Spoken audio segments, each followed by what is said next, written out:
Hey guys, welcome back to my channel, The ENT Resident. Today we'll be discussing in short a very important Viva question that you get when you get a case of the nose, and that is what is Cottle's areas? So Cottle had classified the nose into five different areas, and let's talk about what these areas are. So area one is the nostril. You can see in the image over here, this is the area one. Next, area 2 is the nasal valve area. You can see here in the image, this is the nasal valve area. Area 3 is the area which is underneath the bony and cartilaginous vault, also called as attic. So this is area 4.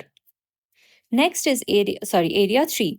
Next is area 4, which is the anterior part of the nasal cavity, including the heads of the turbinates and the infundibulum.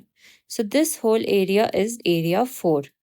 And last of all is area 5, which is the posterior part of the nasal cavity, including the posterior ends of the turbinate. So these are the five areas of Cottle's areas.